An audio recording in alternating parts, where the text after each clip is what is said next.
All right, so we're back. Oh man, 1 second.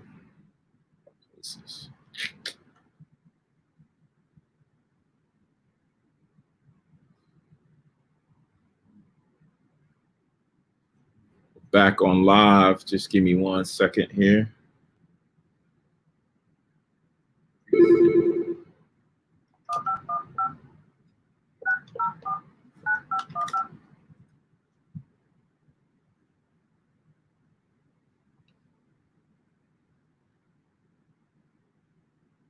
Welcome and thank you. If you are the host, please enter your PIN. Thank you. There are 2 participants in the conference. Please announce yourself. All right. So we are back online to complete the second half of the service, Joshua chapter 10.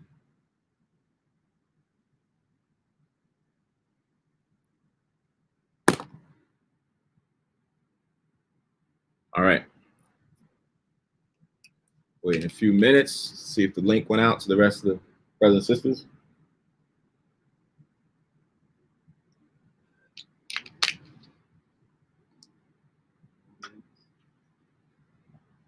Yeah, give it a couple more minutes.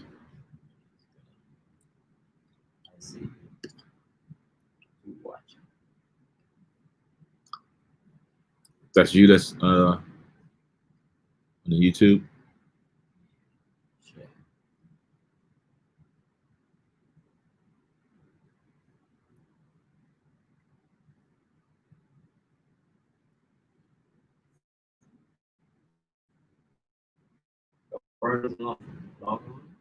Who? Yeah, I don't know. He dials in.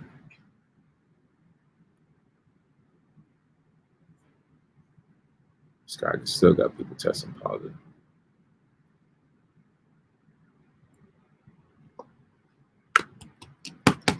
All right, let's pick up. So this is Joshua chapter 10, verse 1.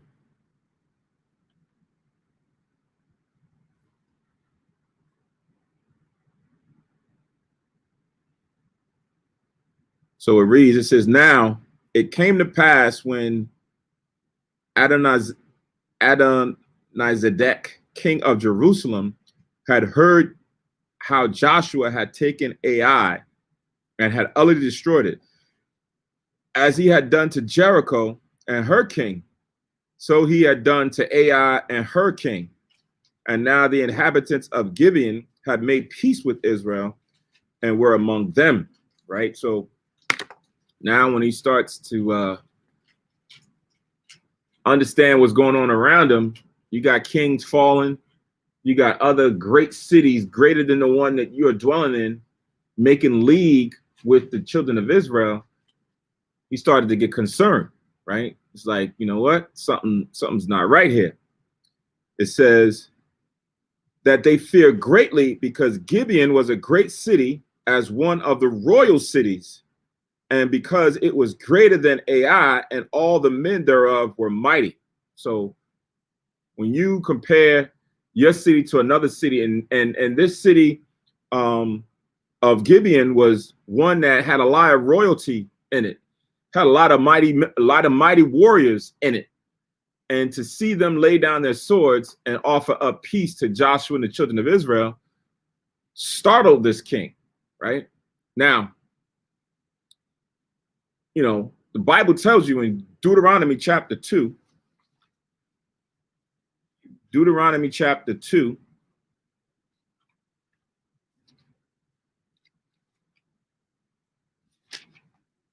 and verse 25. These are Hamites too? Huh? These are Hamites too? These are Hamites. Why you say that? Because it says King of Jerusalem? Because it said King of Jerusalem, right? We'll get there. So Deuteronomy 2:25. This day will I begin to put the dread of thee and the fear of thee upon the nations that are under the whole heaven, who shall hear report of thee, shall tremble and be in anguish because of thee, right? So that's what happened to Gibeon and the other nations. So now this king Adonizek is hearing report of Israel and the children of and Joshua and all the men that was with him to do the things that they were doing. So he now started to consider and get fearful and say, yo, what are we going to do? All right, they done took down and forced one of the royal cities to comply and be servants under them, right? So here it says that they greatly feared because Gibeon was a great city as one of the royal cities, and because it was greater than Ai, and all the men thereof were mighty. Wherefore Adonizek, king of Jerusalem, sent unto Hoham, king of Hebron, and Piram, king of Jarmuth, and Japhai, king of Lachish, and Debir, king of Eglon, saying, come up unto me and help me, that we may smite Gibeon, for it hath made peace with Joshua and the children of Israel. So now they're upset. So they're, look, these guys, one of our royal cities, has now bowed down and went willingly to make peace with these children, these Israelites. So he went and got other Hamitic nations to come and go fight against one of their own, which was Gibeon, right? Because they was upset at what they had done. So they said, we're going to go take them out. They wasn't coming against Israel, but they was coming against the Amorites, right? Which was who Gibeon was. That's the city. They was full of Amorites, right? So again, in verse 4, come up unto me and help me, that we may smite Gibeon, for it have made peace with Joshua and with the children of Israel. For 5 kings of the Amorites, right? It says the king of Jerusalem, the king of Hebron, the king of Jarmuth, the king of Lachish, the king of Eglon, gathered themselves together and went up, they and all their hosts, and encamped before Gibeon and made war against it. So now these 5 rulers now went and besieged Gibeon. Now what's interesting, it says king of Jerusalem, right? And then it says king of Hebron, right? We know that these are names that we gave to the land. So how is it that they are now using the title of the city that we had given? Remember, I just said during the last chapter, reading of the last chapter, that a lot of this is written as an afterthought, meaning history, what was now future became history to the men who wrote this, specifically Ezra, right? So now go to the book of Judges, the 19th chapter, because it says he was king of Jerusalem here. Go to Judges chapter 19.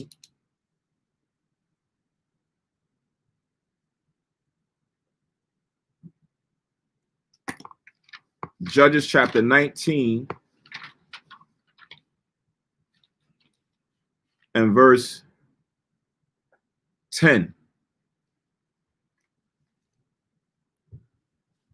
Judges chapter 19 and verse 10. It says, but the man would not tarry that night, but he rose up and departed and came over against Jebus, which is Jerusalem. And there were with him 2 asses saddled. His concubine also was with him, right? So now here it lets you know that this city, this location called Jebus, which is where the Jebusites dwelt, is really the city or location where Jerusalem would be in the future. But now back then it was called Jebus, but realistically for the reader, it's really talking about Jerusalem, that location, right? Now go to Joshua chapter 18.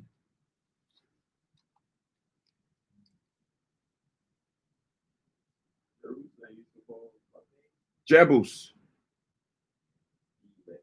Yeah. So Joshua chapter 18 now and verse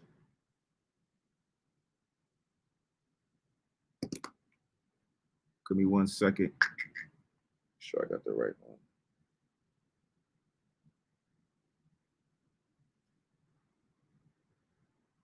Joshua chapter 18 and verse 28.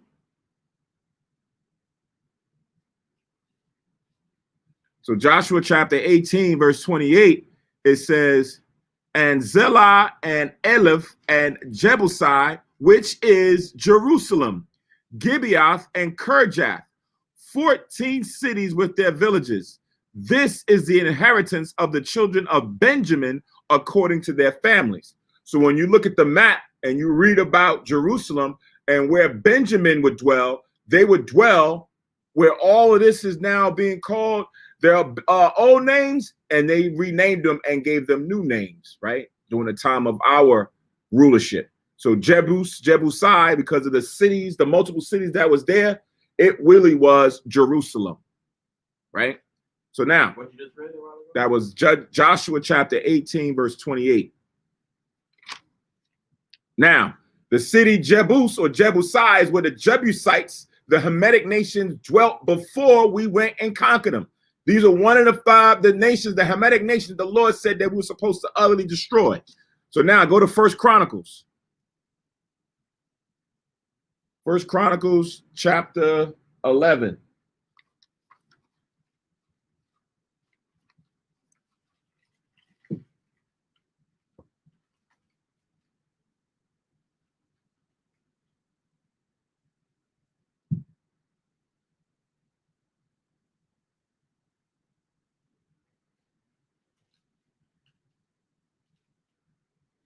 So 1 Chronicles chapter 11.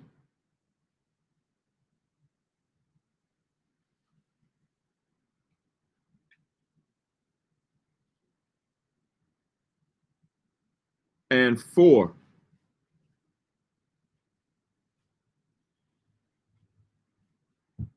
So it says, and David and all Israel went to Jerusalem, which is Jebus, where the Jebusites were the inhabitants of the land. So they were the real inhabitants of the land before we came and took it over, right? Verse 5, and the inhabitants of Jebus said to David, thou shalt not come hither. Nevertheless, David took the castle of Zion, which is the city of David. So now when they came, they was like, listen, y'all not going to come take us down. So when David and them heard that, they said, oh, really? And they went in there and they conquered them and took that land. And then it was called the city of David, right? So now it was Jebus, it says, which is really Jerusalem, but David and them called it the city of David. Now, let's go to 1 Maccabees, chapter 2. 1 Maccabees chapter 2 in the Apocrypha. 1 Maccabees chapter 2.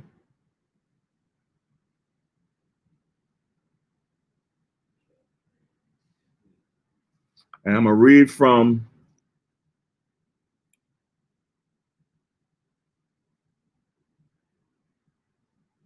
(31).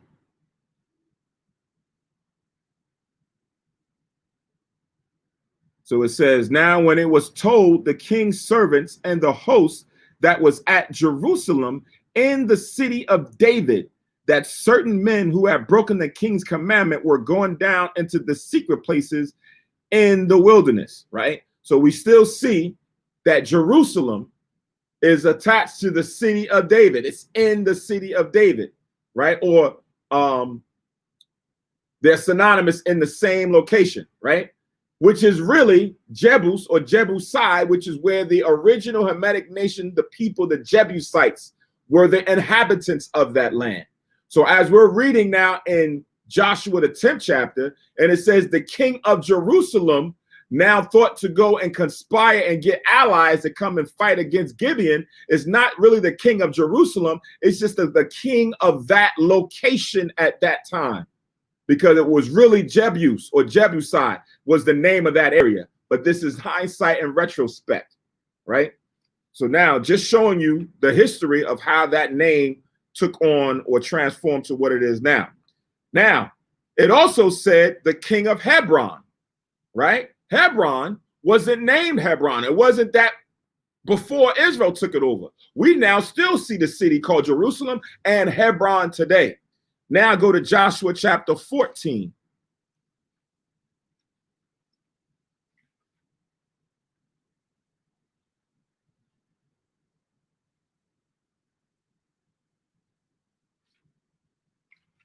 Joshua chapter 14.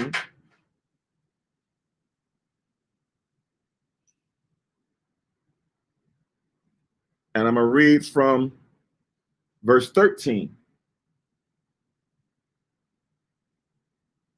Again, Joshua chapter 14, verse 13. It says, and Joshua blessed him and gave unto Caleb, the son of Jephunneh, Hebron for an inheritance, right? So here it is now, as we start to divide up, Joshua gave Caleb this area called Hebron.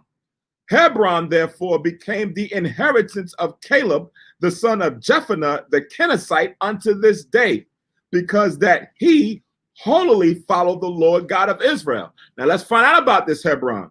Verse 15, and the name of Hebron before was Kirjath-arba, which Arba was a great man among the Anakims, and the land had rest from war. So that land, that area known as Hebron, that Caleb now had gained an inheritance, before was called the city of Arba. That's what Kirjath-arba means, the city of this man. So when you read in the Bible, it says Kirjath something, it's the city of whatever is going to follow. So this man was a mighty or a great man amongst the Anakims, and this city was named after him. This city would then become to be known as Hebron, which was a part of Caleb's inheritance. So again, it's just giving you the foresight of understanding that Hebron, which was really Kirjath-arba, the king of Kirjath-arba, as we're reading it in Joshua 10, the king of Jebusai in Joshua chapter 10, are the ones who are conspiring, because it really wasn't that name at that time yet. All right. So now, let's go back to Joshua chapter 10, and I'll read verse 5 again and then move forward. So it says, therefore the 5 kings of the Amorites, sons of Ham, the king of Jerusalem, really Jebusai, the king of Hebron, really Kirjath-arba, the king of Jarmuth, the king of Lachish, the king of Eglon, gathered themselves together and went up, they and all their hosts, and encamped before Gibeon and made war against it. So now they're coming to fight against one of their Hamitic brethren, right? They're fighting against the Amorites. Verse 6, and the men of Gibeon, these Hamites, sent unto Joshua to the camp of Gilgal, saying, slack not thy hand from thy servants. Come up to us quickly and save us and help us. For all the kings of the Amorites that dwell in the mountains are gathered together against us. So look, we are your servants, right? Y'all got to come help us, right? Don't slack. Don't take a long time, right? So now if that's almost like that's your possession. Let's say if you have a servant or a slave and your servant is dwelling in your house, everybody knows that's Yahweh Canaan serving a slave. And then he goes out somewhere and another heathen or whatever goes and smites or kills your servant. That's your possession. They have now just taken something away from you, right? So now these men, they understand that says, listen, we are tribute to you. We are servants unto you. We are your drawer of water. We are your hewers of wood. So now come help us out against these Hamitic people, right? It sounds strange that they would come ask us for help, but again, they are servants unto us. It's like in the kingdom, we're gonna have servants in the kingdom. They're gonna be our possession. Right. We're gonna protect them. All right. Because now in the kingdom, they become your assets. Right. Wherever territory they dwell in, that's your assets. Mm-hmm. Right. So you use them for your territory for the benefit of your kingdom, like you're saying. Right. They are servants. They serving, but they live in an area. If they have problems, they gotta call you to come help them out. Exactly. Who we gonna protect them from?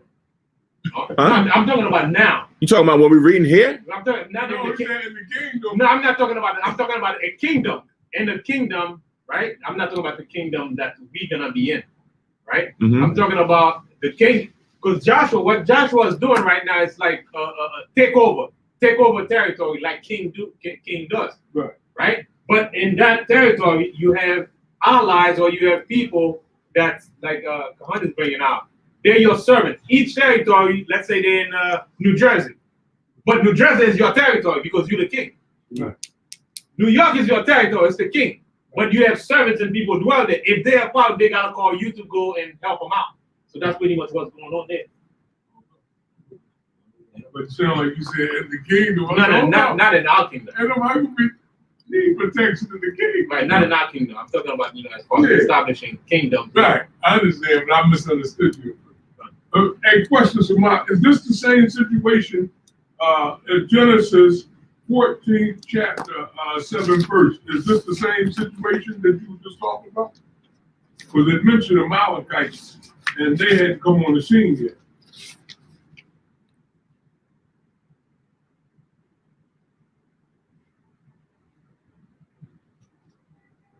No, it's not the same situation.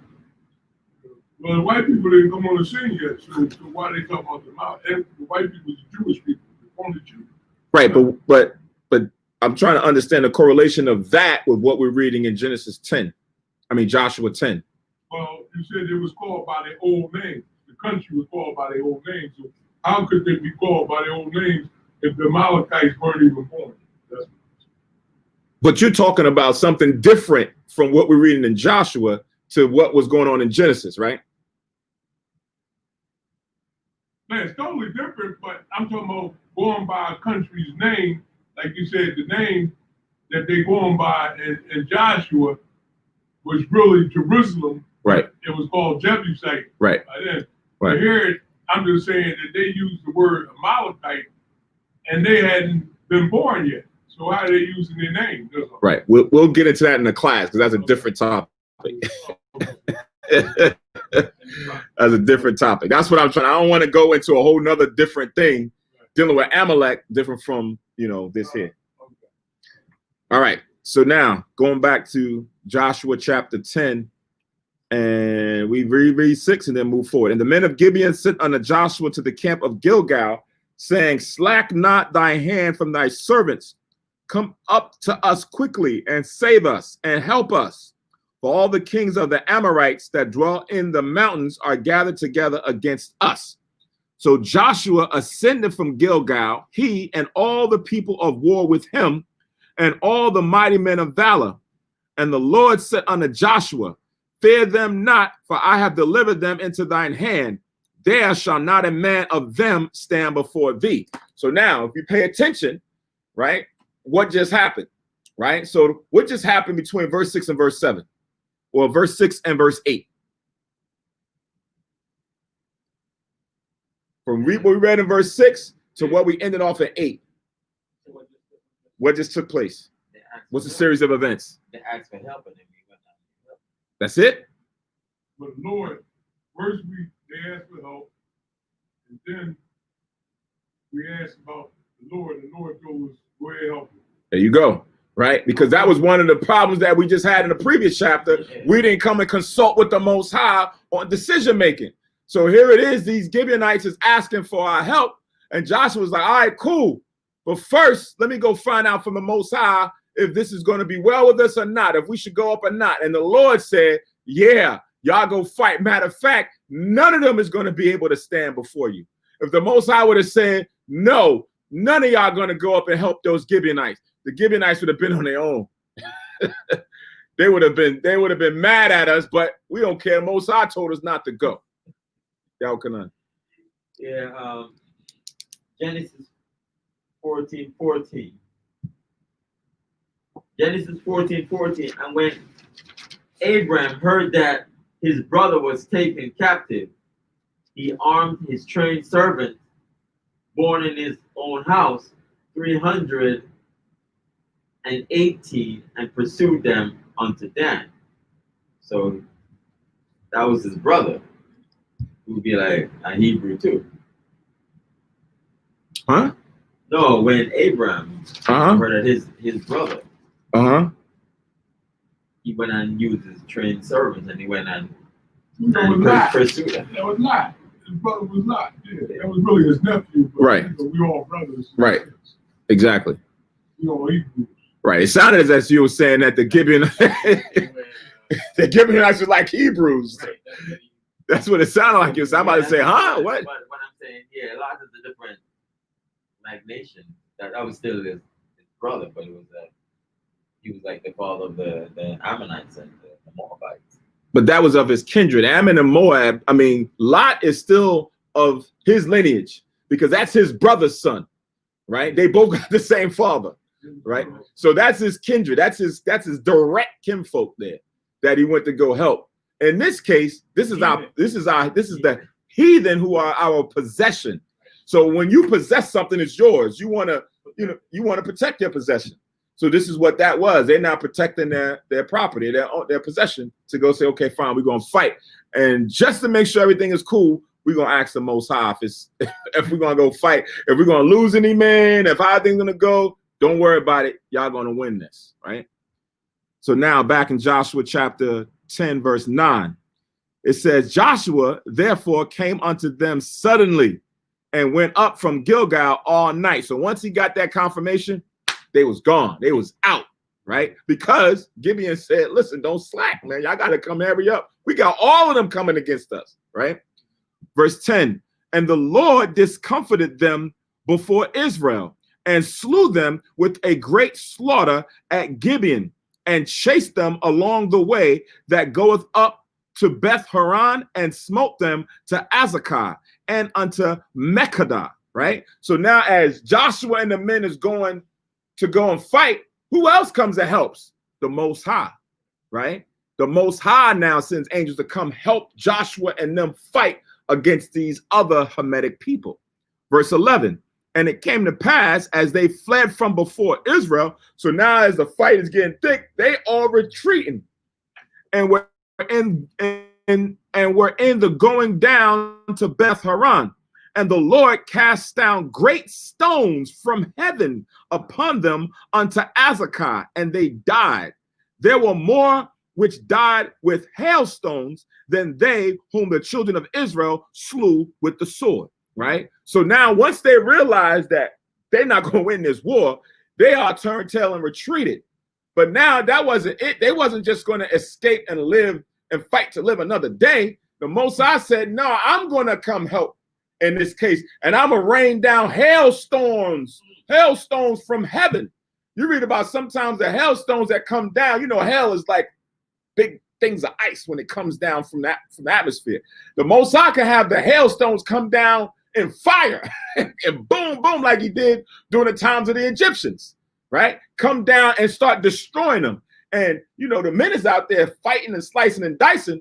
But the Most High is getting a greater victory because he's now destroying more that died by the hand of the sword, right? So now, again, going back to what Gabar asked earlier, right, as far as in the previous chapter, well, why didn't the Most High just go and kill off those Gibeonites that we were supposed to utterly destroy, even though the men made an agreement? Well, we couldn't because he made an agreement, and now they had to deal with this. But now, and they didn't come after the Most High. So you want your, now they came and asking the Most High. Most High said, you good. Not only that, I'm going to fight. That's what we want. We want that confirmation. You know how good it is to have that figure, that person there that you can go get confirmation that says, listen, are we going to win? We're going to win. That means you fearless now. It could be just one of you surrounded by 5,000. Most High already said, we're going, man, my sword about to be some immaculate right now. My sword about to wild down. You thinking that, but all the while the Most High is jacking everybody up. He got angels coming and slicing and dicing, hailstones coming down, all kind of things is going on. And you slicing and dicing, and you not realizing the Most High doing the real slicing and dicing for you. You write down Deuteronomy 11, verse 21 to 24. This already, it's a promise. It's a promise that the Most High give us. If we do what he says, if we follow his commandments, then he can fight for us in every battle. Every battle, if we follow the commandments, he'll fight for us. Like God. But if we go and make an agreement, the Most High is about order. Once you make an agreement, you're supposed to keep that agreement for whoever agreement you made. Granted, you should have went to him first, but you made an agreement with somebody else. So he's not going to interfere. You got to keep that word. Once you give your word to somebody, you got to keep it. You reading that, or you just want to use? Not just wanted to okay. include it. because it's very important to what we bring it up. So I'm going to read two scriptures. One, this is Exodus chapter 23 and verse 23.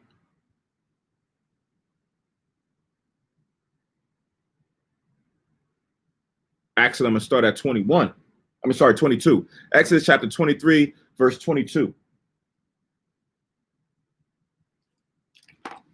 So Exodus chapter 23 and verse 22 says, but if thou shalt indeed obey his voice and do all that I speak, then I will be an enemy unto thine enemies and an adversary unto thine adversaries. Verse 23, for mine angel shall go before thee and bring thee unto the Amorites and to Hittites and the Perizzites and the Canaanites, the Hivites and the Jebusites, and I will cut them off, right? So the Lord is like, if you listen to what I say, I'll fight for you.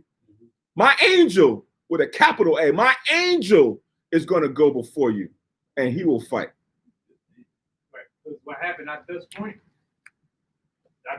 once you listen to the Most High, now it's on the Most High to actually for his word to come to fruition. Right. It's like the responsibility is on him now to deliver. Yeah. Capital H.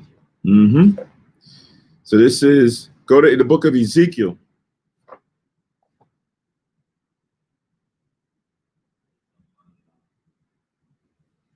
Ezekiel chapter 38.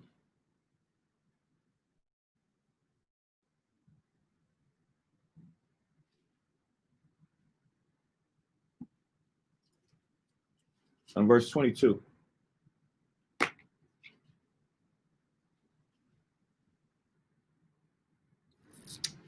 So Ezekiel 38 and 22. 38, 22. It says, and I will plead against him with pestilence and with blood, and I will rain upon him and upon his bands and upon the many people that are with him, and overflowing rain and great hailstones, fire and brimstone. Thus will I magnify myself and sanctify myself, and I will be known in the eyes of many nations, and they shall know that I am the Lord, right? So the Most High chooses at certain times to magnify himself in the sight of all the nations by the judgments that he executes or that he puts forth, right? Whether it be pestilence, hailstones, brimstone, fire, water that cause the waves and everything to wipe out an area, floods, hurricanes, tornadoes. The Lord can do all of these so that he can be magnified in the sight of all nations. You got one more. No, that's it. Come on. Luke 12 and verse 8. Luke 12 and 8.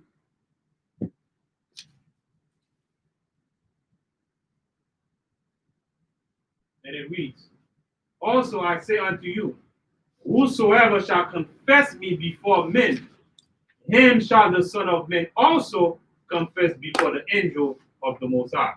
So if you confess Yahushua before men, now the responsibility is on him, the pressure is on him to report to the angel so they can take care of it. Right. Okay. All right, going back to Joshua 10. We have verse 12 now. It says, then spake Joshua to the Lord in the day when the Lord delivered up the Amorites before the children of Israel. And he said in the sight of Israel, sun, stand thou still upon Gibeon, and thou, moon, in the valley of Arjalon, right? So it says, and Joshua spoke unto the Lord in the day when he delivered them up. So that's when now Joshua goes to Eleazar to now commune with the Most High to petition for what we're reading right now. What did he petition for? For the sun to stand still and the moon in the valley of Ajalon, right? So it shows you that the sun and the moon are very co-joined together as it pertains to time. The sun couldn't just stand there by itself and the moon continue on doing its course. No, They both have to stop. They both got to stand still and be where they are. The sun can't go down and the moon starts doing its circuit, or vice versa. They both are in harmony with one another. So that's why when Joshua went, he had the sun and the moon stop where they was at. For what purpose? Verse 13, and the sun stood still, and the moon stayed, and the people had avenged themselves upon their enemies. Is not this written in the book of Joshua? So the sun stood still in the midst of heaven and hasted not to go down about a whole day. So now the sun stayed in the heavens for 2 days, right? Because it was up there and it stayed another day. It never went down, right? So that they could continue fighting. They can continue fighting and destroying all their enemies. They didn't want night to come. They wanted to continue doing what they do. But in order for everything to work, both of them had to stop. So Joshua went and prayed to the Most High for this, right? Go to Ecclesiasticus in the Apocrypha. Ecclesiasticus in the Apocrypha.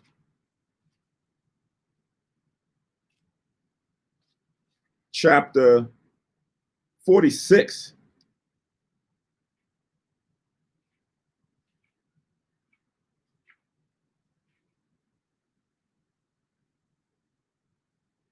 Ecclesiasticus chapter 46 and verse 1.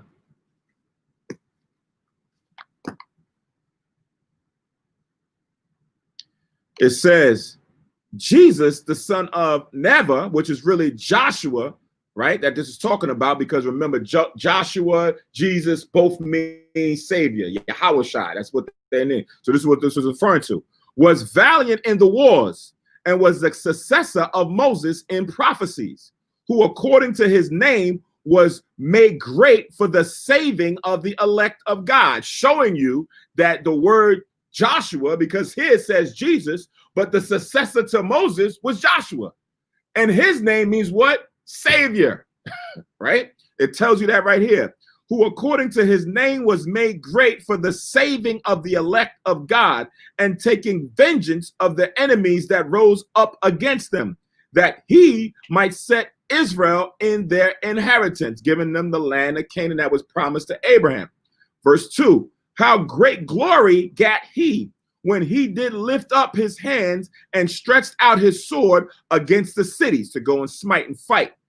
Verse 3, who before him so stood to it, for the Lord himself brought his enemies unto him. Just like we just read before, how the Most High even said that his angel was going to go before them and lead them to those 5 nations, those 5 kingdoms. Verse 5, did not the sun go back by his means, and was not one day as long as 2? Showing you that that time period that we just read was 2 days that the sun stood up there in the heavens, right? So like right now, this, I don't know what time is it, almost 1 o'clock or after 1 o'clock.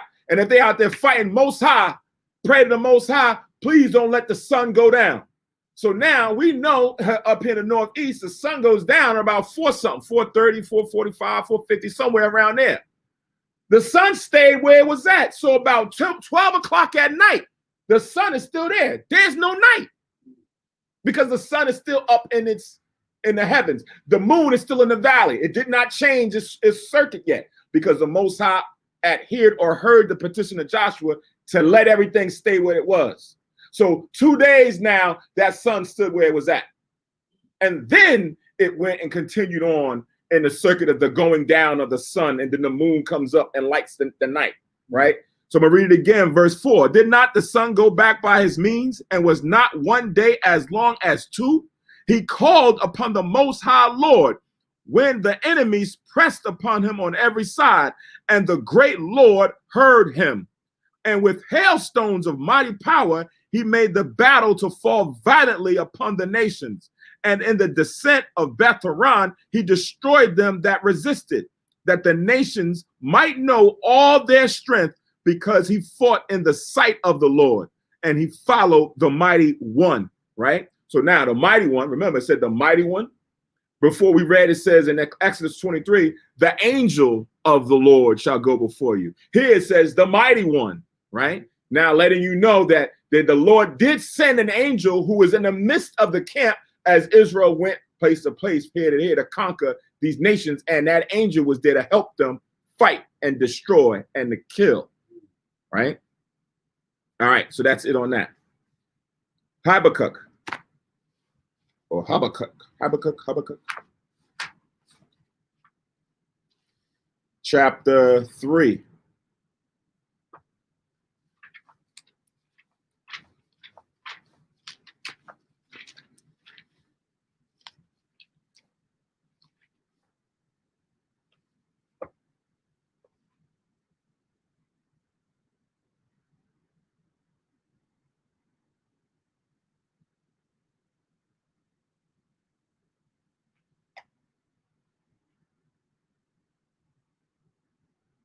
So this is Habakkuk chapter 3 and 11.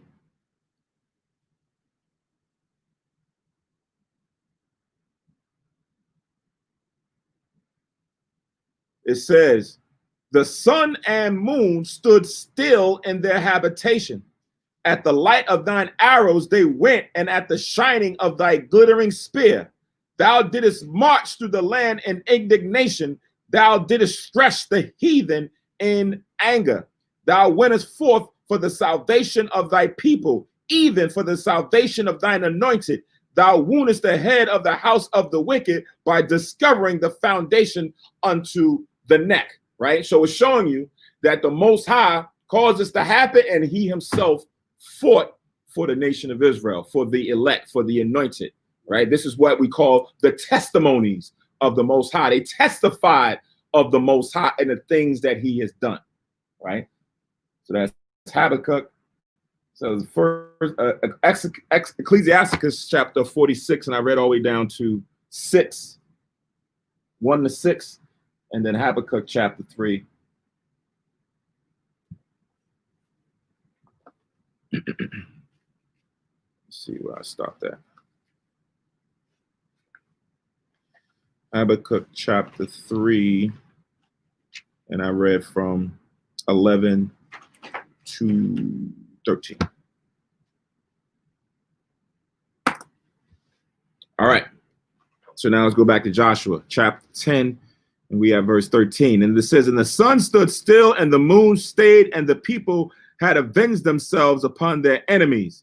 Is not this written in the book of Jasher? So a lot of times people try to go, things like this that's not part of the 80 books, right? Because 66 books in the regular King James Version Bible is 14 in the Apocrypha to make up 80. So these other references of books is about 4 or 5 other books that's mentioned in the Bible that's not a part of the 80, right? So Esau, being subtle and conniving as he is, he knows this. So what does he do? He's going to go and write a book, create a book called Jasher with his spirit in it, and then put it out there, drop it out there for some of our people to go read. And then when you read that book and you see the reference here, you read that book and you say, oh, I just found one of the hidden books, the gems.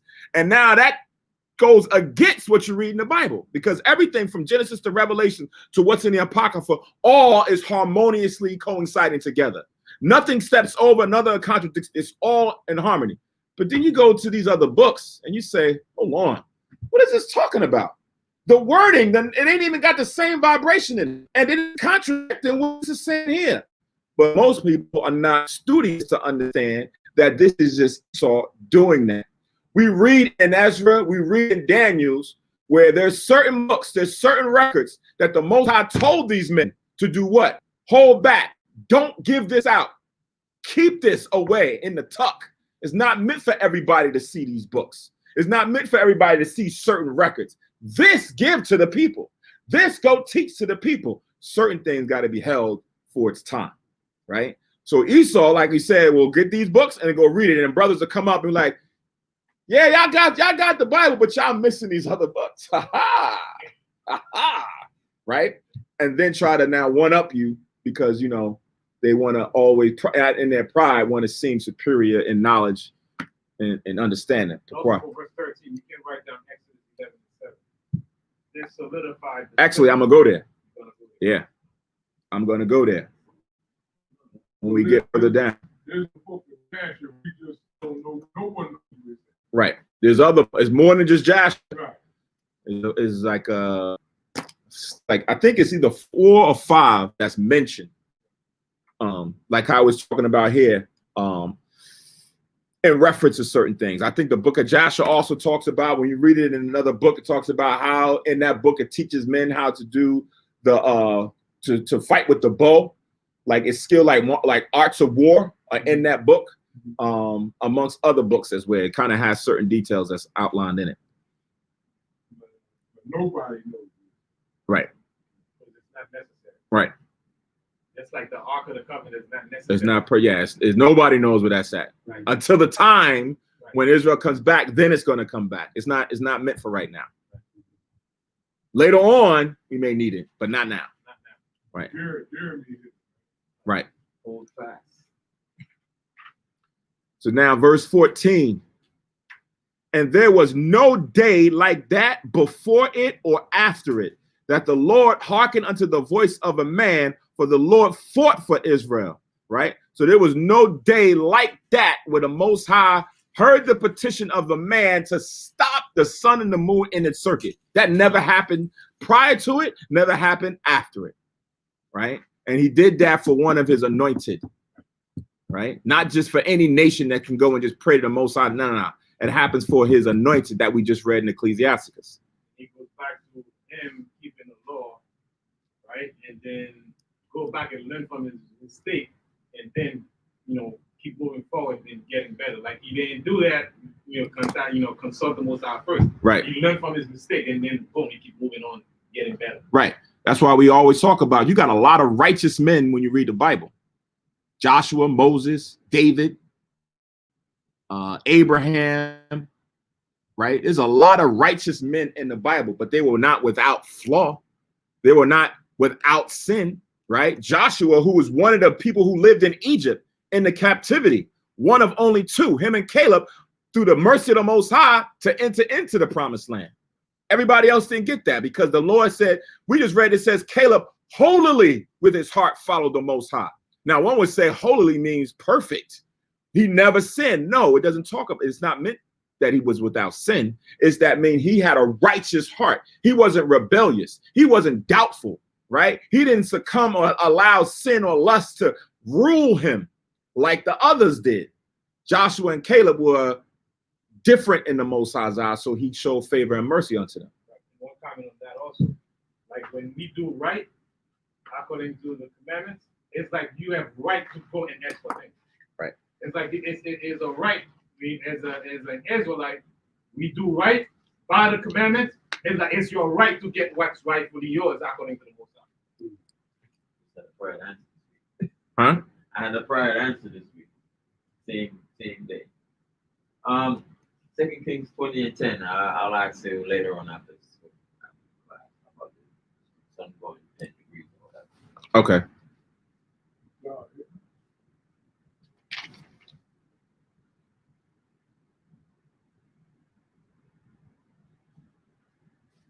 So now let's keep going. This is verse 15. It says, and Joshua returned and all Israel with him unto the camp Gilgal. But these 5 kings fled and hid themselves in a cave at Makkedah. And it was told Joshua, saying, the 5 kings are found hid in a cave at Makkedah. And Joshua said, roll great stones upon the mouth of the cave and set men by it for to keep them. So they thought that they was going to escape the destruction, the onslaught. So they went and found a cave and hid themselves in the depths of the cave. And somebody seen it and went and told Joshua them. It's like, all right, roll a stone and lock their behinds in there. Right? We're going to keep them and have men stand by until we come back. And then we figure out what we're going to do with them. Right? 5 kings. 5 kings. Verse 19. And stay ye not, but pursue after your enemies and smite the hindmost of them. Suffer them not to enter into their cities, for the Lord your God hath delivered them into your hand. So they came out to go fight against the Gibeonites. They men of war left, right? So Joshua said, listen, everybody go fight against these heathen. Make sure y'all smite the hindmost of them. Don't let none of them make it back to their city. Kill them all before they even get back to where they came from, right? Verse 20. And it came to pass when Joshua and the children of Israel had made an end of slaying them with a very great slaughter, till they were consumed, that the rest which remained of them entered into fenced cities. And all the people returned to the camp.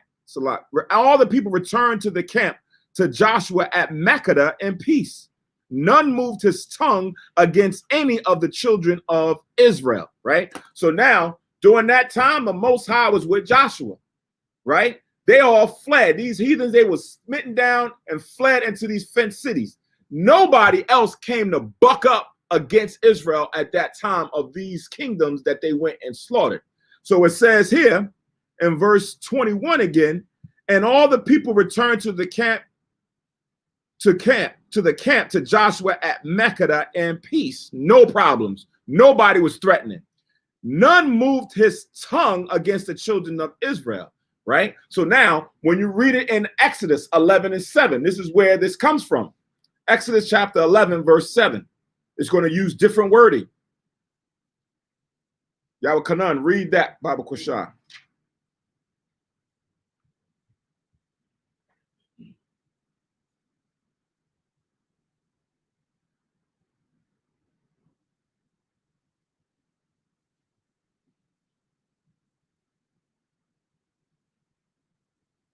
Exodus 11:7. But against any of the children of Israel shall not a dog move his tongue against man or beast. Right. So now what we just read in Joshua, it says after they returned back to Gilgal, right? It says none moved his tongue against any of the children of Israel. Here in Exodus 11:7, it says, it didn't say none. It says, shall not a dog move his tongue. Showing you what? It's showing you something. That the nations is like dogs unto the children of Israel, right? None shall move his tongue, right? Not a dog move. Now we know that dogs have tongues, right? But dogs don't bark and speak out against people, against man, like man do. That's like sometimes when somebody's out there about to fight and they out there barking, yo, you ain't gonna do nothing. Yo, come down my block. You know, so he out here selling wolf tickets, right? Because he's ravening as a wolf or he's barking up the wrong tree. So it's talking about man saying certain slanderous things or starting types of war against another person. So the Lord is here telling, listen, no one is going to move their tongue against the children of Israel. Matter of fact, no dog is going to move his tongue against the children of Israel. Who are the dogs? The other nations. How does this also move fast forward? Go to Matthew chapter 15. Huh? I used to think that really meant a dog barking at the children of Israel. Matthew chapter 15.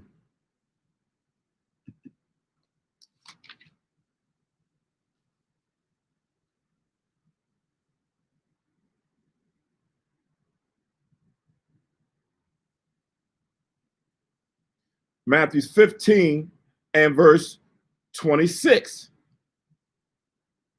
It says, but he answered and said, it is not meet to take the children's bread and to cast it to dogs. So who is it Yahushua is talking about? The nations, right? Those who are not of the children of Israel was classified as dogs. Same thing during the time of our Egyptian captivity. They were classified as dogs. So when we read it in Joshua, no one moved their tongue. That's like all the other nations. No one came against them at that time. Right, but it's just showing you different precepts of the same intent. Because of that beatdown that the nations have got.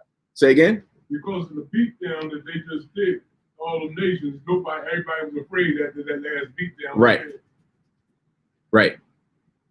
And not just that, they get rid of people and all animals. Everything. Utterly destroyed them. That's what they was in fear of. That's what started this whole thing off. Everybody's hearing how they're killing. They destroyed Ai. They destroyed Jericho. And when you say destroyed, men, women, children, animals, burn the city.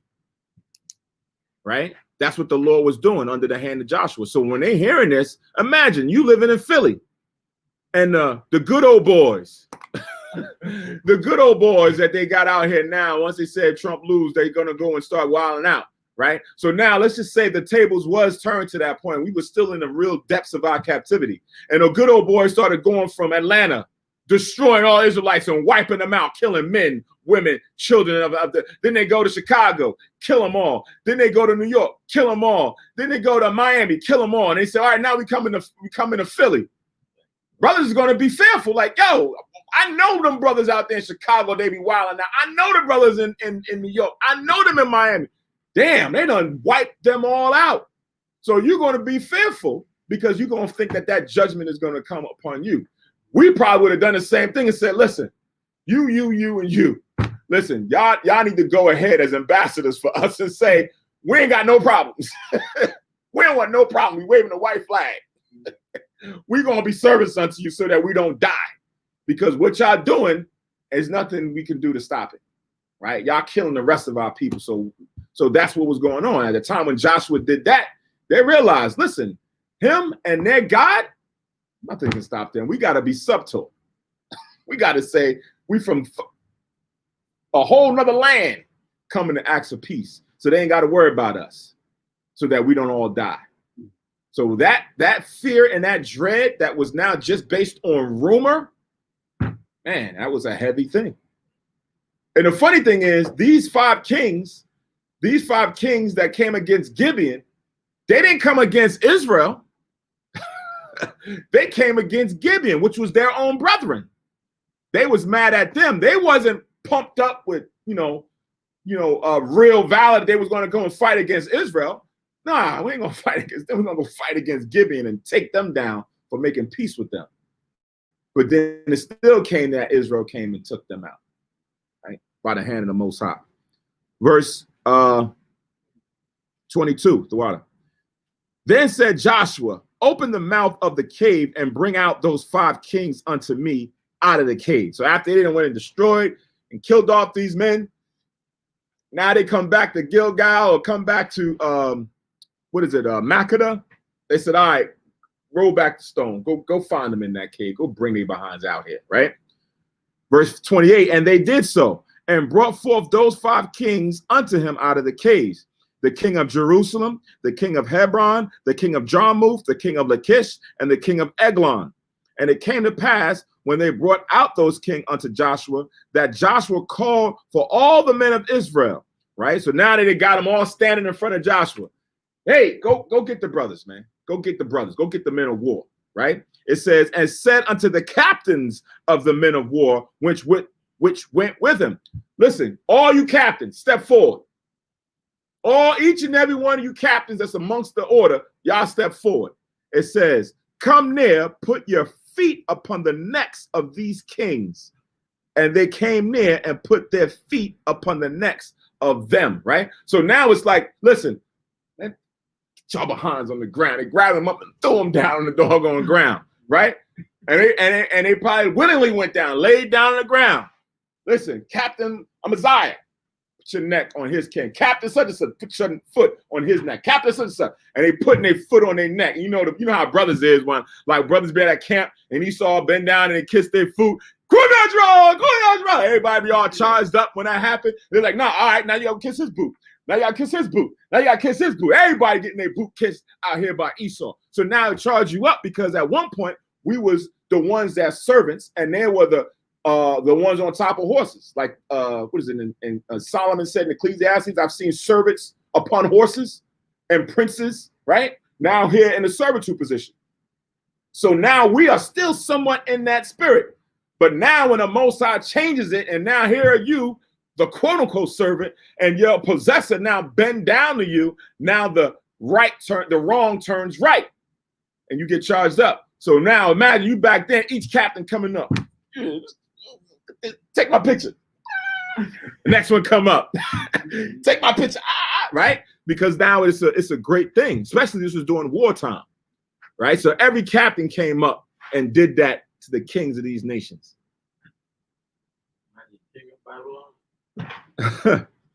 Verse 25. And Joshua said unto them, fear not, nor be dismayed. Be strong and of a good courage. For thus shall the Lord do to all your enemies against whom ye fight. So that was a sign, that was a token to say, remember this moment. Don't ever forget. Don't ever be afraid. Don't ever be dismayed when it's time to stand forth from your enemies. Look what the Lord just did. He rained down hailstones from heaven and killed the majority of them for us. So whatever device they have, whatever weapon they have, however many elephants and animals and things they got to fight for them, don't be fearful, because the Most High gonna fight for us. Look what he just did for us. And you gotta notice also that they picked the king seven for last. Mm-hmm. And they sit him for last because they represent kingdom, they represent power. Yeah. So the Most High saved the wicked for the last. Yeah. So that's why if you see the wicked reign, don't worry about it. Right. The Most High saving them. And that's usually a war tactic anyway, right? You'll see a lot of times, even amongst the heathens, when they go and they go conquer a people, they go and get the king. They don't usually want to kill a king because they want him or her to be made an example of, right? So they'll go and kill off the people and then bring them back as a prisoner and then prostrate them through the city. So everybody can look and point and be like, oh, that's the king. Look at him now.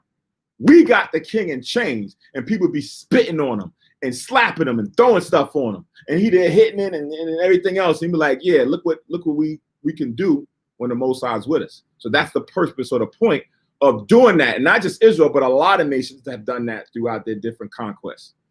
Verse 26, and afterward Joshua smote them and slew them and hanged them on 5 trees, and they were hanging upon the trees until the evening, right? Because of the law. You can't let a body stay on a tree until the next day. You got to bring it down, even for a heathen, right? Didn't matter if it was an Israelite or a heathen. So when Yahweh Shai was on the cross, Joseph of Arimathea begged to have his body taken down, right? Even a heathen, we put them up, they got to come down before the evening, around the evening time.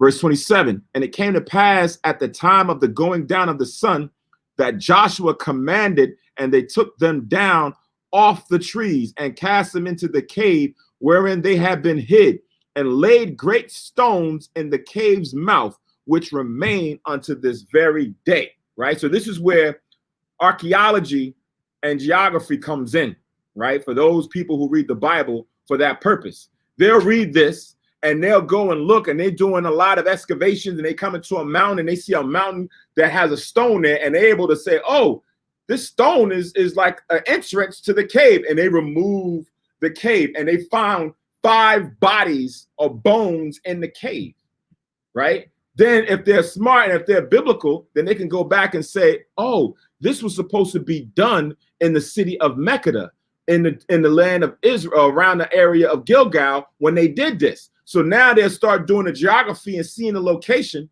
and seeing where they were physically at and where they were fighting, and then put 2 and 2 and say, we just proved it.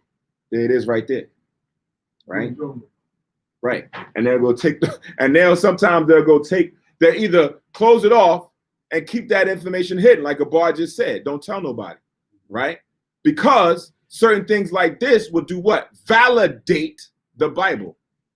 Right? They don't want to give the Bible that much validation, because Esau will sometimes say that the Bible is fabricated. It's made up. So if you consistently find this information and validate it and put a stamp on it, it makes the Bible more true and true and true. And they don't want that. They want it to be myth. It's like the Greek mythology. You know, some people believe in Greek mythology, and some people are like, oh man, it's a myth. They want the Bible to be like that too. Right? Just good stories, good fables is found in the Bible. Verse 27. It's like verse 28.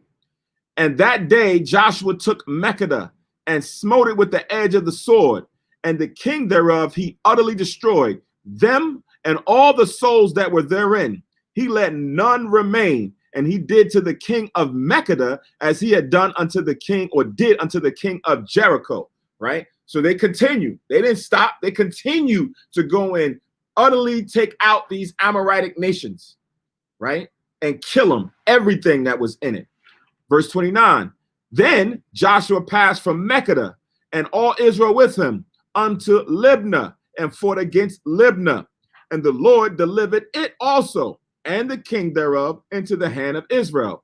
And he smote it with the edge of the sword. And all the souls that were therein, he let none remain in it, but did unto the king thereof as he did unto the king of Jericho. So when it says all unto all the souls therein, all the souls of men, all the souls of women, all the souls of the little children, all the souls of spirits that's in the animals, because the animals carry a spirit or a soul as well, right? So the Lord said, kill all of them. And that's why Jericho is the reference, because you were supposed to utterly destroy everything. Take nothing of it as a spoil, right? Verse 31. It's like verse 33. Then Horam, king of Gezer, came up to help Lachish, and Joshua smote him and his people until he had left him none remaining. So these Semitic nations like, yo, man, these guys is fighting against my brethren. So they said, listen, we got to get up there and help them. So they said, oh, yeah? You want to come help these boys? All right. And they turned and fell on them and slew all of them and the inhabitants of the city from whence they came, right? Verse 34, and from Lachish, Joshua passed unto Eglon, and all Israel with him. So you imagine, I don't remember the amount of men, the soldiers that's marching, that's going, rolling with Joshua.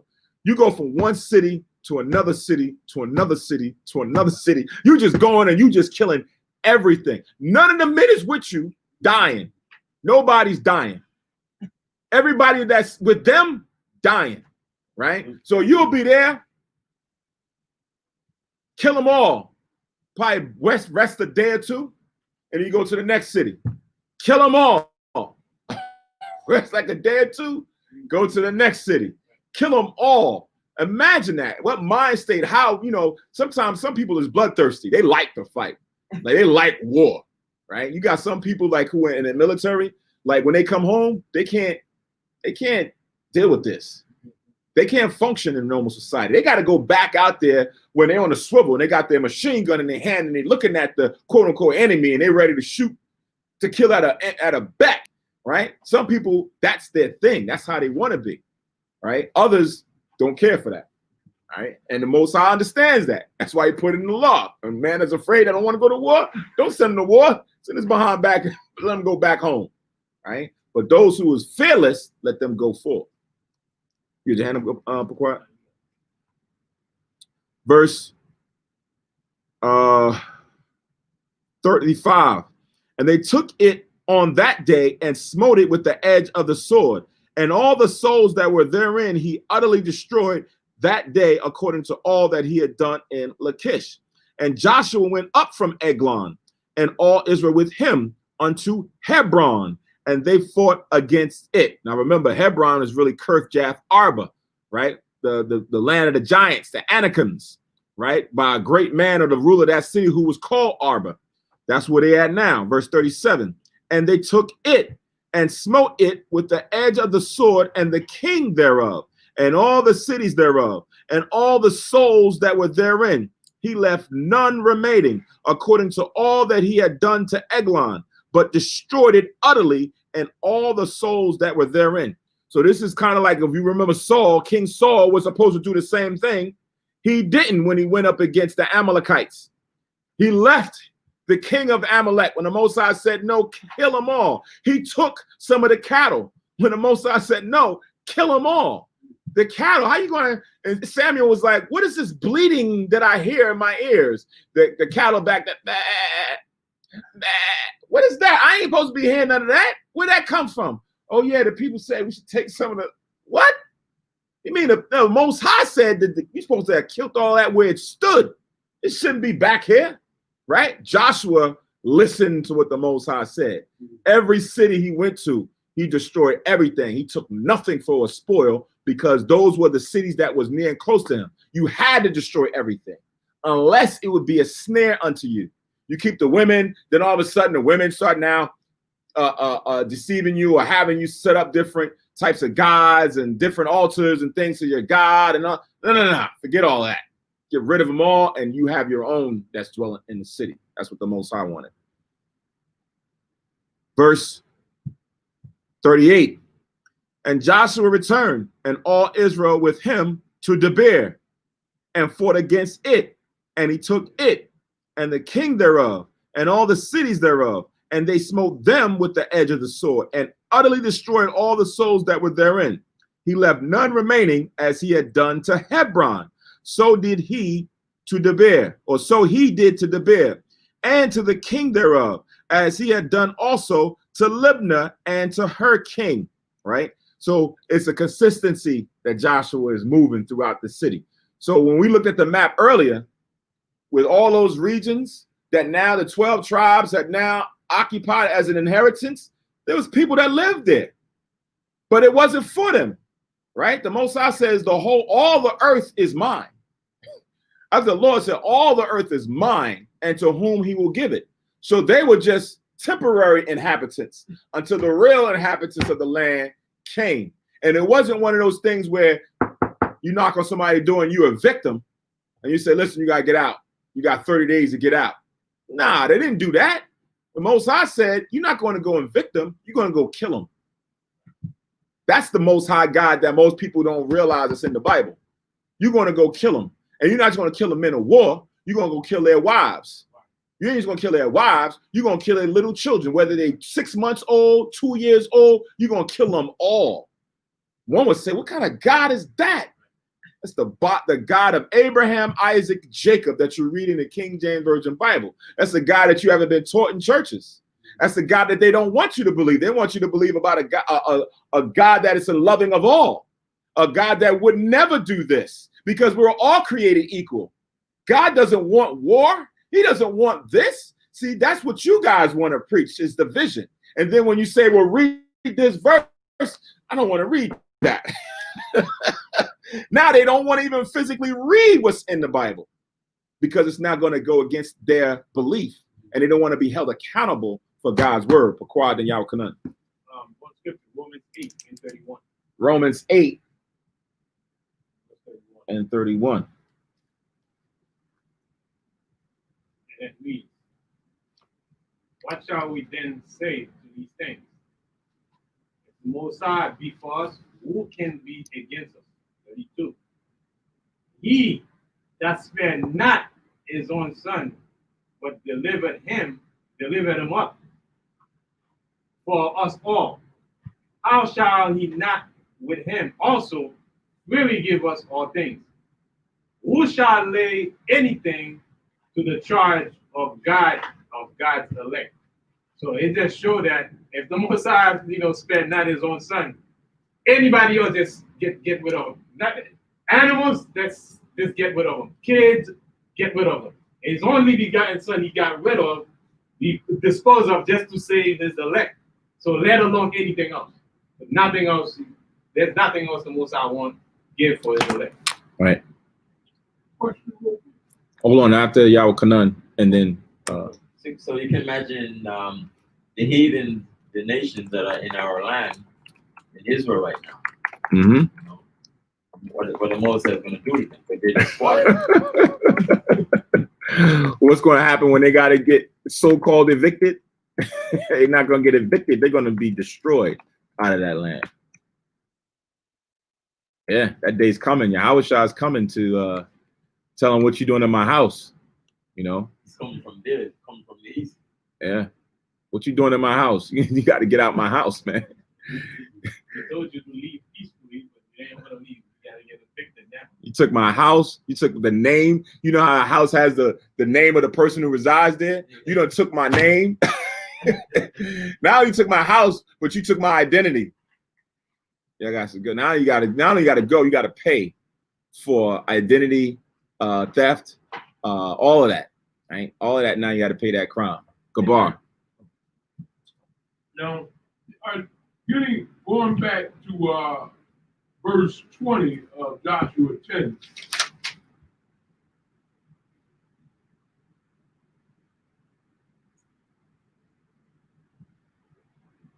Now, the people that ran while they was being killed, they ran into fenced cities. These are the fenced cities that they came in. Right. Right. And and these are cities that they marching down and going towards and destroying them out of. They said that the father inherited lies.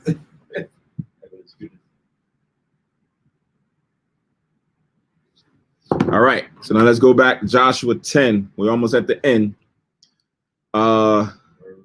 Verse 40. It says, so Joshua smote all the country of the hills and of the south and of the vale and of the springs and all their kings. He left none remaining, but utterly destroyed all that breathed, as the Lord God of Israel commanded. So that last part tells you that this was not Joshua doing this of his own accord. It says, as the Lord God had commanded. If he didn't do that, he would be sinning. Think about that. If he didn't kill people, right, he would have been a sin. He'd have been a sinner to the Most High. The Most High would have not dealt with Joshua like he did with Saul. So he had to go out there and do these things because the Most High commanded him to do it since the time when they entered into Jericho. Again, think about the type of God that we have in the Bible, right? What is it, Exodus 12? Is it Exodus 12 or Genesis 12? Let me see. Where is that at? What was it Exodus 15? Right, Exodus 15 and 3. It says, the Lord is a man of war. The Lord is his name, or Yahweh is his name. He's a man of war. What happens in war? Killing, death, rape, robbery. A lot of things happen in the midst of war. That's why sometimes now when you read about or you hear the reports that comes from the wars that happened over in the Middle East, you know what happened? You know what reports come back? The reports come back about how the soldiers went and raped some of the local women, right? Now, they have what they call a Geneva contract or the Geneva Agreement that tucks and dictates how people function in war, what things you can and can't do. But now when it comes to war, these are the types of things that happen. They go and rob people of their treasures and their victuals. They go and take captives for themselves. Sometimes, like you don't really hear it too much in the media, but that's what happens. Just so that they don't die out there because they're fearful, they'll go and make certain people be their slaves or their servants while they're over there, right? For the time that they're there, right? Because this is all what happens in the midst of war. So the Most High is a man. When you're a man of war, that means you like war. You like the conflict of having this people fight against this people. What now happens in the midst of it? Who sanctions this? Who did this? The Most High. So when people think about God is love and the Most High controls all things, that's why the world is in the state that it's in, because the Most High likes to see this. I always give that impression as far as for a person who writes a movie or who writes a script. The best movies that you've always seen is the villain against the hero. The villain goes out there and does all kind of treacherous stuff. The hero has to come and in the end defeat the villain. The villain over here has been doing things for a long time, and you see sometimes the villain will go and harm the hero. They'll go and beat him up or jail him or wound him or what have you. And then the hero comes back even better than he was before, and then come and takes down the villain. Well, that's how the Lord has this today. Esau is the villain. That's what you read in Romans the 9th chapter. They were pitted for destruction. When the Lord said they were fitted for destruction, that means when he wrote the story out, he made it so that they were going to play that role and then they were going to be destroyed at a certain point. But the righteous, the merciful, the Lord knew that they were going to be the ones who were his favorite, but they were going to fall, right? It was going to be looking like, man, I don't know what's going to happen with the hero. I don't think the hero is going to be able to do it. That's what you see in a lot of movies, right? He looks like he doesn't have the heart. He doesn't have the strength. He doesn't have the mind to go ahead and do it. And all of a sudden, boom, something happens. And now he's chest out and he's going to go fight against the villain, and he saves the day in the end. That's what Israel is synonymous. That's what Israel's symbolic of. And Yahweh Shah is coming right to join with him to do the same thing. Right? Pequod then Yahweh Kanan. Part of the reason why people have a misconception of the Most High God is because they see the Most High as a religious guy, as a religious figure. When they say Lord, they don't put two and two together what the Lord means. The Most High is about his possession and what he has. So everything is his. Anybody that's gonna claim stuff that are not theirs, he's gonna destroy you in the process. Yeah. So they put the Most High in a box like a religious figure who wears some robes and some long figure, so like Caesar Borgia, and walking around like a Sisi.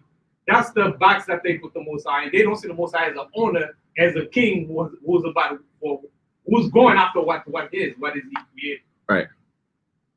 Yeah, So anybody who would go and steal his stuff, he's gonna war. He's going to war with you. Or go and damage, harm, do anything to his, especially to his people. Right. Because the people are the most important, precious thing to the Most High. Right. That's why we read in Maccabees, the Most High said he didn't create the people for the place. He created the place for the people, because the people, Israel, the nation is the most important thing that he created. Right. And that's what we're about to embark upon coming up soon. Yeah, Isaiah 13:4. There's the noise of a multitude in the mountains, like as of a great people, a tumultuous noise of the kingdoms of nations gathered together. The Lord of hosts mustered the host of battle. So the Most High is the one who now stirs the pot. He's stirring up. He's the Most High. The Most High is the bigger conspirator. You know how we talk about the CIA goes out to different countries and they go and stir propaganda and everything else? The Most High is the real big CIA. He's the real big propagandist that's stirring up the host of the battle. He's putting those thoughts into man's minds to go and think and do the things that he wills in order to get to the final decision, the valley of decision, that third world's war, the third world's war, and then Christ coming back and fighting against the nations who want to stop him or prevent him from his will. In one scripture I want to quote in the beginning of Joshua, Joshua 1:8. He Mhm. really pretty much summarized what Joshua pretty much did in the whole book of Joshua. And it reads, "This book of the law shall not depart out of thy mouth. Thou shalt meditate therein day and night, that thou mayest observe to according to all that is written therein. For then shall thou make thy way prosperous, and then thou shalt have good success." And verse 9 it says, "If not I commanded thee, be strong and of a good courage, be not afraid, neither be thou dismayed, for the Lord thy God is with thee, whithersoever thou goest." Okay. Same thing. You follow the Most High, you meditate on his precepts, you do his will, you got nothing to worry about. Most High will be with you. Right? That's why it was important to remove sin and transgression from in the midst of the people. Right? So that we can have that full confidence that the Most High is rolling with us. All right, back to Joshua chapter 10, and we have verse 40. I'm gonna read from 40 to the end. So Joshua smote all the country of the hills and of the south and of the vale and of the springs and of their kings. He left none remaining, but utterly destroyed all that breathed, as the Lord God of Israel commanded. And Joshua smote them from Kadesh Barnea even unto Gaza, and all the country of Goshen unto Gibeon. And all these kings and their land did Joshua take at one time, because the Lord God of Israel fought for Israel. Right? So that whole time period, they did that with a swoop. Right? They went from one to the next, and the Most High had the angel leading them the whole time. And Joshua returned all Israel with him unto the camp to Gilgal. Gilgal is like, since when they came across the Jordan River and they first encamped in Gilgal, that was home base for Joshua and the men, right? That was home base, because they hadn't conquered the rest of the places yet. Gilgal was the first place that they landed in, and they pitched and they did everything. They set up their home shop, and then they sent the men out to go fight against these other regions within the land of Israel, and then come back, regroup, and then go back out. All right. So that ends Joshua chapter 10 for today's Sabbath service lesson. Next week, we're going to be in the book of Acts.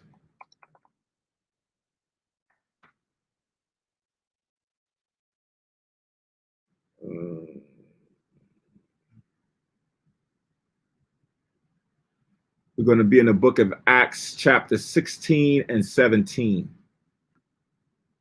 Acts chapter 16 and 17. All right.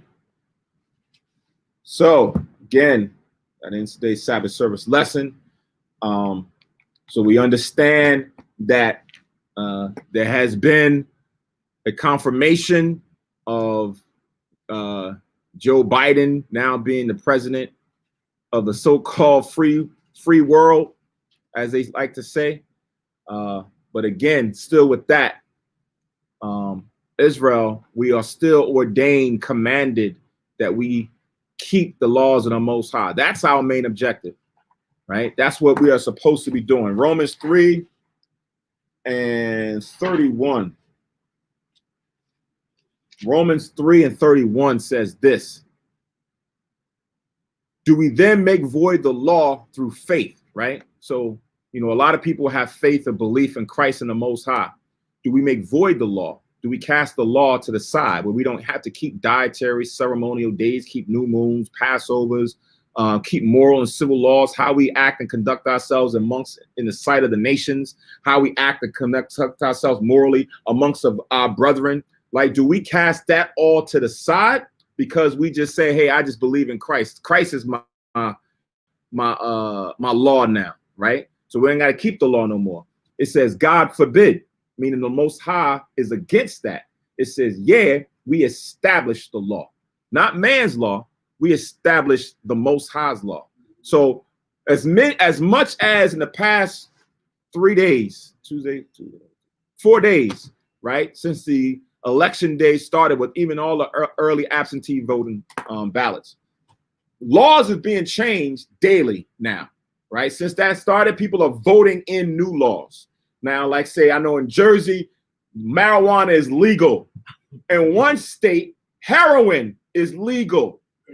Heroin, right? So you say to yourself, just because they pass certain laws and they put certain things into effect that may either be for you or against you, right? That may be for you or against you, we establish the Most High's law. Our focus is not on man's law that changes every day. Every new day is a new amendment, a new ratification, or what have you. We still establish the Most High's law. Romans 13 and 1 says we have to obey the powers that be, right? So we cannot buck up and say that we're going to violate every law that man passes. No, you got to be wise as a serpent, harmless as a dove. Meaning you have to be able to function in society with what has been set up around you. But the core of your essence, the main priority of what we have to do is to keep God's law and establish it. So that now that becomes your driving force in your mind and not all the other noise, because the other noise will distract you from what's important, right? It'll now lure you in to that away from what is important. Okay, those laws and those individuals that are established, set up is not what the Most High is now having us focus on. He's having us focus on the mission at hand, and it's the keeping of his commandments in order to get us to the end, for day by day, right? Even in the 10 Commandments, when it talks about honoring thy father and thy mother, that what? That your days can be long upon the land. So now you want to make sure that you keep the Most High's ordinances and you follow his commandments so that you can have good days, that you can live longer than those who are being shot down and killed, either through gun violence, either through disease or pestilences, what have you. The Most High is now taking them out with a blink. We don't want that. We want to live until Yahushua come back. That's my thought. That's my desire. I want to be here when Yahushua. I want to see the chariots when they come.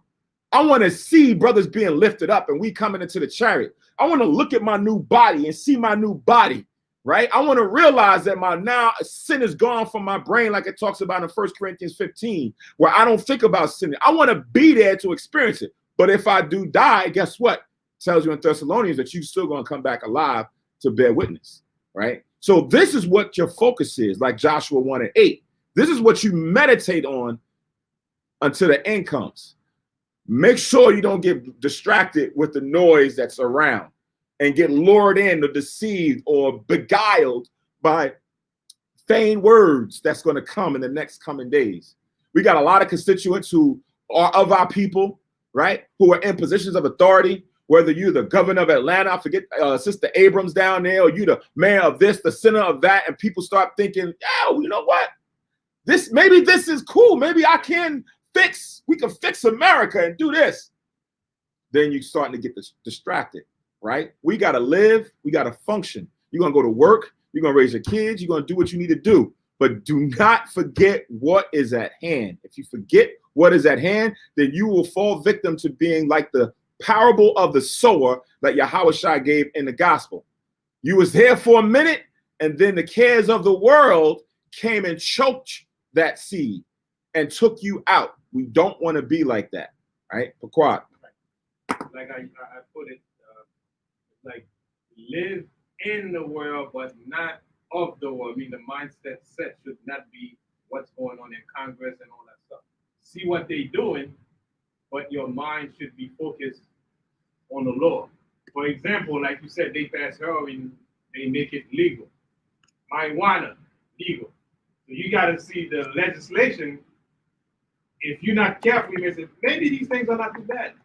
Right, it's not too bad. Marijuana, maybe it's okay. And because everybody's doing it. So that's what's wrong with the system. Right? They go and pass laws based on the majority. If people are doing it, so why not make it a law? The people, they already doing it. So make it a law. Homosexuality, make it a law because people are already doing it. Before you know it, everything starts to become, okay. All the wrong things that the Most High said not to do, but it becomes normal in the society. That's why you got to be very careful with men's laws and legislation. Right. Let me just clarify something that I said earlier when I said, you just reminded me of when I said heroin is legal.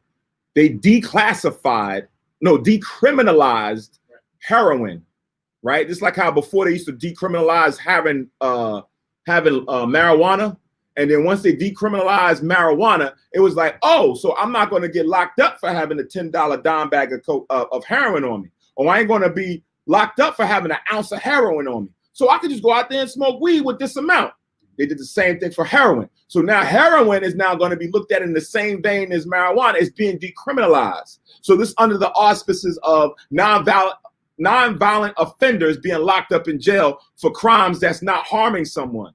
Right, where you say, okay, this person got stopped and he had heroin on him, and they lock him up for possession of heroin. Whether he was taking it or looking to distribute it, they're gonna lock you up. Right now, they're saying, all right, we ain't gonna lock you up for a certain amount of heroin no more. So now you're like, well, damn it, I could walk around and got heroin on me too. So now I could be out here shooting or selling heroin, and it's not a major crime no more. That's what I was getting to. When I said that they legalize it, they decriminalize it is the better word. Huh? What state is that? I think it was Oregon. Don't follow multitude.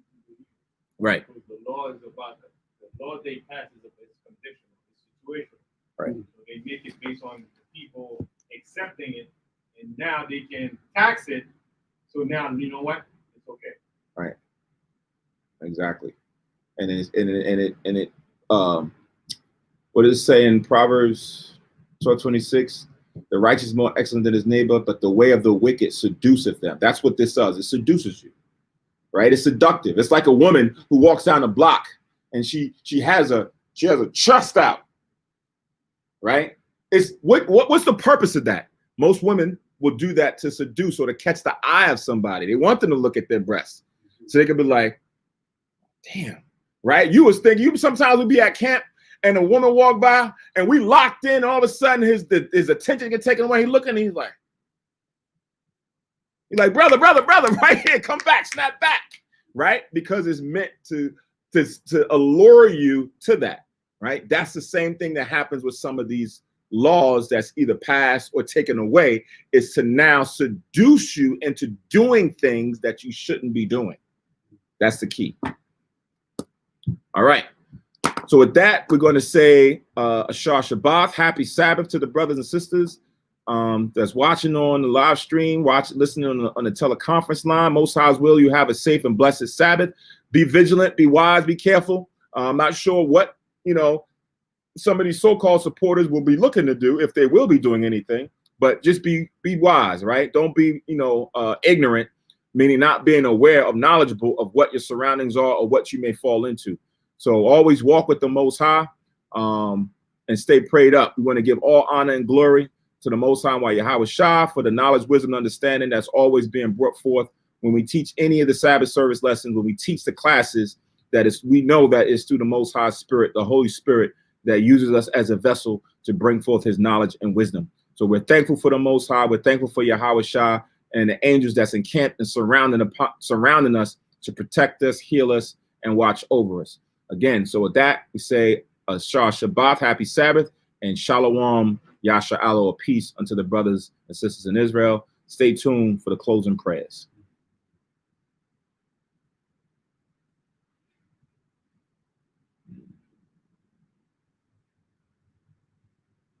Can I get the blinds?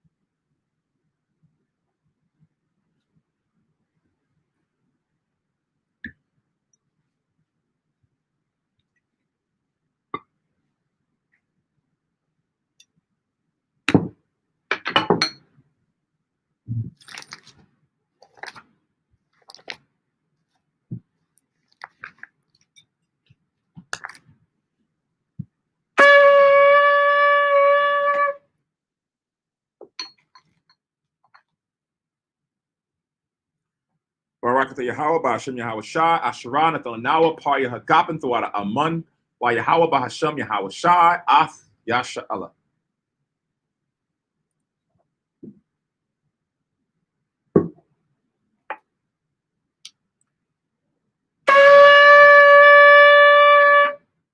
Imadu upon yours, Jerusalem, stand and face Jerusalem.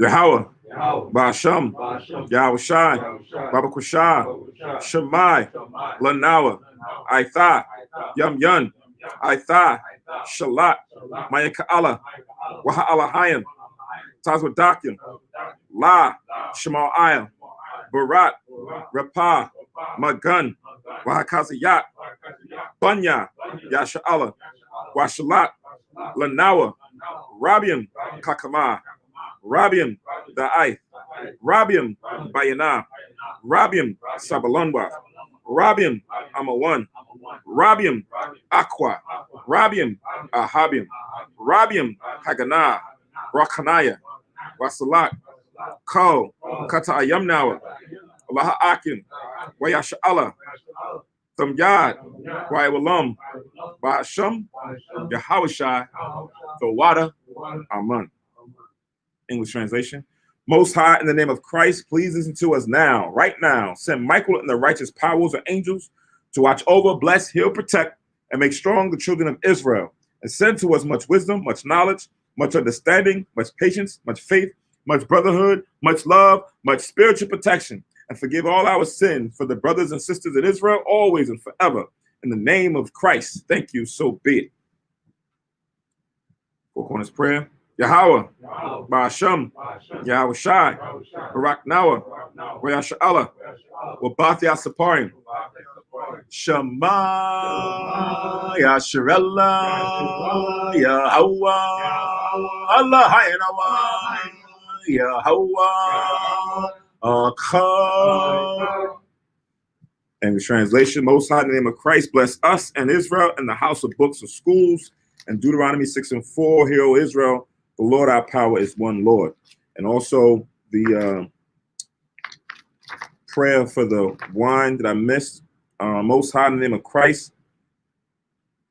No, bless you, Most High, in the name of Christ, that gives to us the fruit of the vine. Thank you, so be it, to Yahweh in the name of Yahweh Shai, or the Most High in the name of Christ with Israel. All right. So again, we say shalom, peace to all the brothers and sisters in Israel. Have a remaining Tawab Sabbath day. So,